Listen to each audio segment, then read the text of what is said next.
This is another off the cuff. It is Monday morning, April 2nd, and I had a thought today. I'm going to turn this light off. I had a thought today about what I'd like to call the blind eye theory of politics. Um, you know those three monkeys? And when I was a kid, they used to make little, I don't know, toys out of them. We saw more of them. The see no evil, hear no evil, speak no evil monkeys of ignorance, I guess they'd call it. And I just sort of see this disturbing trend. I'm going to call blind eye politics. It's worse than that, but it's blind eye politics, and I'm going to give some disturbing trends about it, and you can decide for yourself. And I want to preface this with, don't dare call me anything, just because some of my observations correlate with culture and ethnicity, but it could be the other way around, and I'll show you why. All right, I'm looking at a bunch of areas. Blind eye politics causes blind eye selective enforcement of and the ignoring of laws, and I'll give you some examples. In South Africa, the murder rate of the white farmers is astronomical, and you won't hear about it unless you see a few courageous bloggers. Nelson Mandela tried to pull everybody together from apartheid, and everybody didn't come together, and the majority African National Congress, the black community in South Africa, is about to do a friggin' Holocaust on the white farmers who've been there for hundreds and hundreds of years, and nobody had rights to that land. Just because you're black doesn't make, anybody can live in Africa if anybody can live anywhere. So anyway, you'll never see on any of the progressive media shows anything about South Africa, and you don't see enforcement of murder laws in South Africa, rarely. And then we move to Europe, and the Pakistani and other Islamic cultures are raping young Christian girls by the hundreds and hundreds of thousands, and the media wouldn't touch it until it exploded onto the limelight, and now they're trying to bury it. Hundreds and hundreds of thousands of kids brutally raped by old men, and Europe is scared shit to piss off the old men. And I'm not talking about Christian old men. I'm talking about Islam. They don't want the backlash. They'd rather have the rape than the backlash. That's a fucking problem, my friend. How often, and also genital mutilation is become quietly accepted in Europe and probably in the northern Midwest of this country, where large populations of Muslims and Islam are congregating. Things that also Islam has no quarrels with a 30 or 40-year-old man having sex with a minor and taking her as his own. I'm not talking like 17. I'm talking like 10 or 12. The pedophilia laws are being unenforced upon certain communities. Yet a guy who shows a fucking video of his dog going Zig Heil gets arrested. It's insane. In this country, how much do you hear about La Raza on your media stations? How much do you hear about MS-13 killings. You know, we know there's hundreds of thousands of them guys floating around the country. We know that they're heavily involved in prostitution, organized crime, and the slaughter of other gangs. Yet we never ever see images of those guys with big stories behind them. They don't want you to know. That's against their agenda. You know, wait a minute, people might say, multiculturalism. South Africa's not doing so well. Europe's not doing so well. Oh, I think I'll just pretend. I think I'll just pretend it's all going to be okay. And here's the proof that I'm not a racist or some shit. As far as the multicultural issue in Africa, I'm going to go from one side to the other. We got South Africa, right, where they're not telling you what's going on between the blacks and the whites.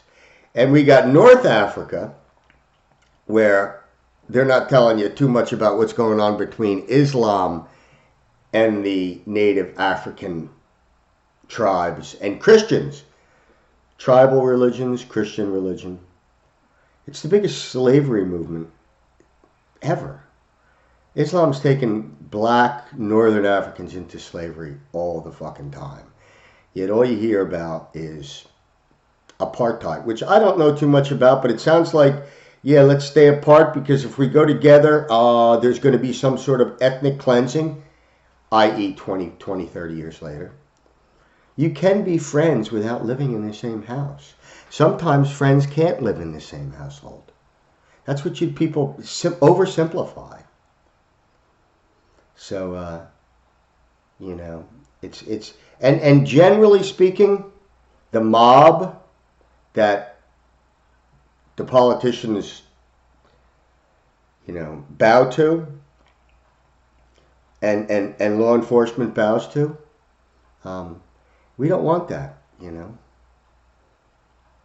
So I'm shocked by it all. I'm shocked that petty little crimes are enforced with vigor in Europe against Christians, and they're ignoring massive holocausts. They're ignoring holocausts. There's about to be one in South Africa. Multiculturalism again. And my liberal friends, you do it too, you know. You're good at it. The scoffing, you can't get it. They discount any message. I don't even know how the media and the politicians have gotten seemingly intelligent people to discount a message of logic and reason before it ever comes out of the mouth of a logical and reasonable person. It's insane. They ignore history.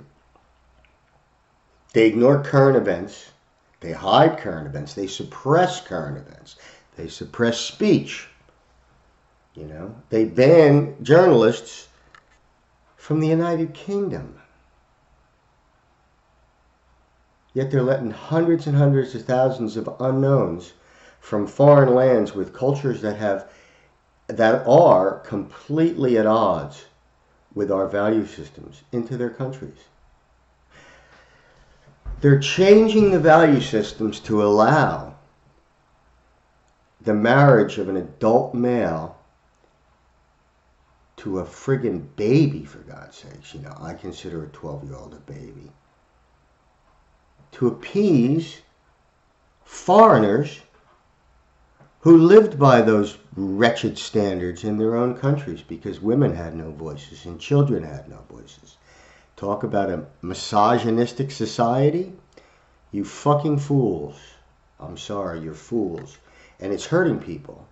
So for me to say you fucking fools to a bunch of people, how dare he say you fucking fools? When you're sitting there saying, oh, I don't want to hear or see what you have to say. I don't believe you. Or you're just a racist. Or you're just a homophobe or Islamophobe. I don't want to hear about the genital mutilations of my sisters. It's not happening. It's not happening. I don't want to hear about the ethnic cleansing that's about to take place in South Africa, because either it's not happening or they got you thinking that the white guy is just down there in the South, doesn't belong in Africa. You know, whatever your ridiculous foundation is. You know, we don't want open borders. Oh, we can't do that. I love what Trump's doing right now. You know what he's doing? It's always been, and this is why the left has been winning this one. Oh, it's always been that big bad Uncle Sam is not letting the Mexicans and the Central Americans and the communists and the Islamists into our southern border. How mean of them. We're privileged. They're fleeing. What are they fleeing? Well, you know what? Trump just turned the tables, and I think the tables should stay turned. Because this is not just a dialogue between the criminal refugee and the United States anymore. This is a dialogue between the criminal governments of Mexico and those other countries that are shuffling their welfares across the border to us. You know, fuck Mexico. You know, it's not about those people on the border. It's about their government. Their government is so corrupt and sucks so bad. I'm digressing from my original turning a blind eye, but I'm on a ramble. The guy, there's the one guy there, I forget his name.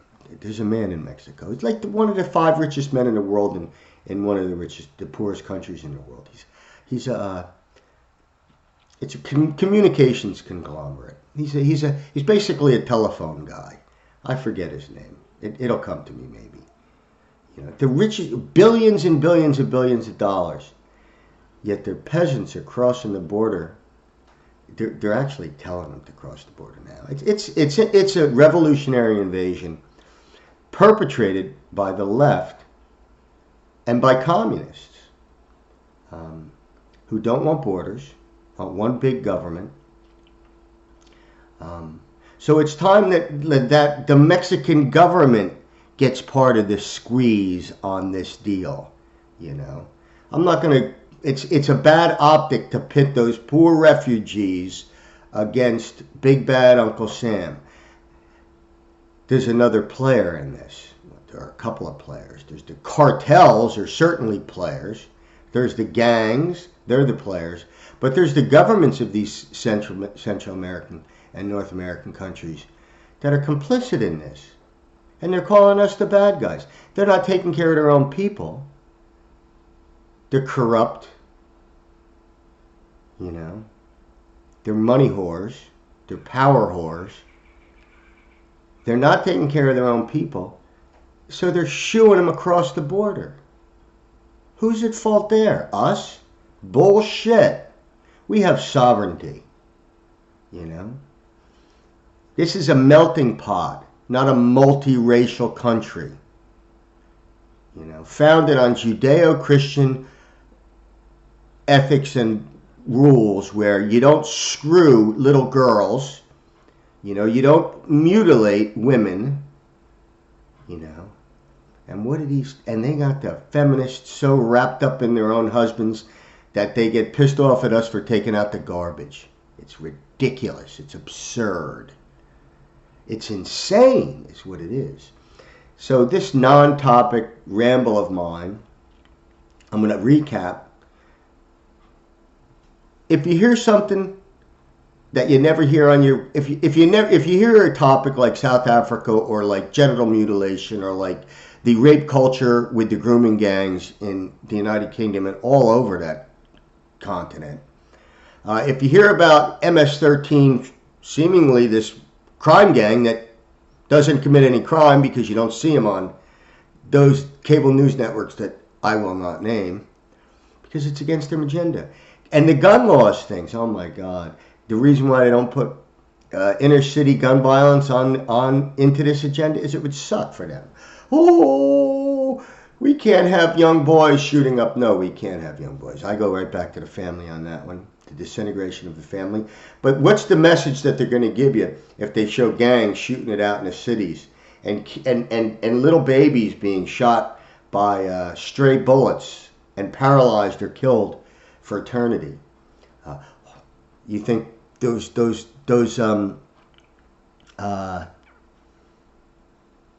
snowflakes are gonna be as high and mighty about giving up guns?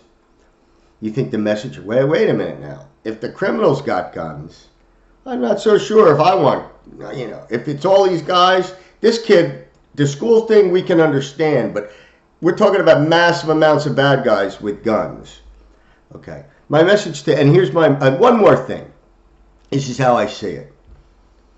If they're so sure they can keep the guns out of the hands of everybody, if they want to take away our Second Amendment, which they'll never do, adjoined with their move to take away the Second Amendment, since they're so sure that it would solve all the woes of the world, I think that they should implement in that legislation about the Second Amendment, the anti-Second Amendment guys that are never going to win, they should implement that with there goes the gun from the citizen of the United States, so goes the gun from every police officer in the United States. Because if there's no guns, why should a cop have a gun? What does he need it for? I don't know. Maybe because there'll be more guns. How did it work with drugs? Let's think. Ban drugs. I've said this before. Ban drugs, and we can't even keep heroin, which is guarded by our soldiers, from coming in from a country that we fucking conquered, Afghanistan. We can't keep heroin coming in to our country in crate loads from a country we conquered.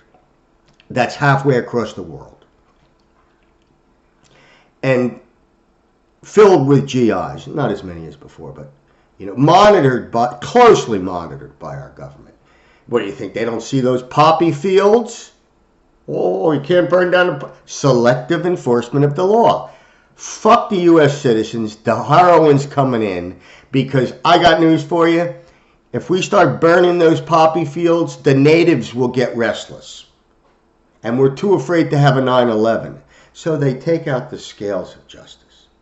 Right? They take the scale and they say, I'll turn my hands over, it's easier to stay flat. Millions upon millions of dead children from heroin overdoses, ruined lives, or burn the poppy fields.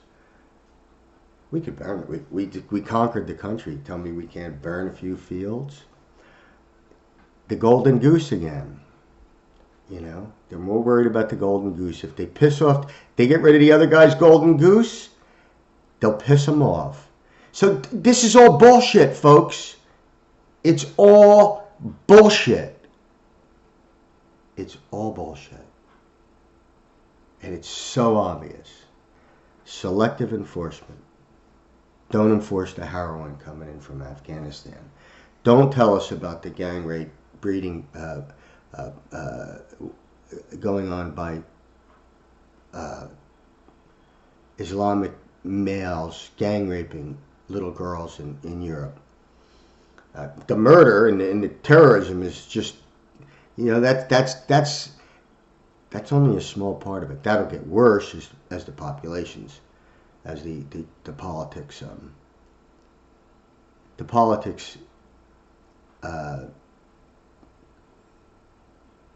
the political influence becomes greater, purely by numbers, because they take 5 or 10 wives, and they freely admit it. We're going to just populate your areas, and you're a democracy, and we'll just vote you out, and then we'll do what they did to you in South Africa, or what we do to non-Muslim, non-Islams, black people in Northern Africa.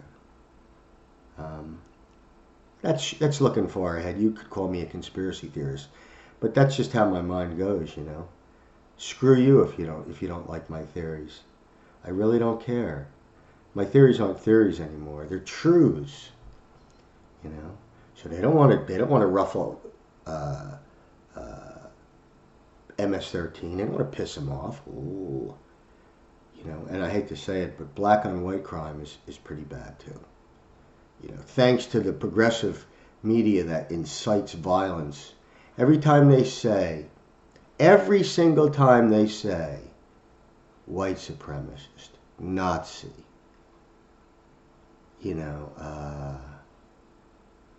whatever, they say terrible things. Radical far right, who's a radical far right?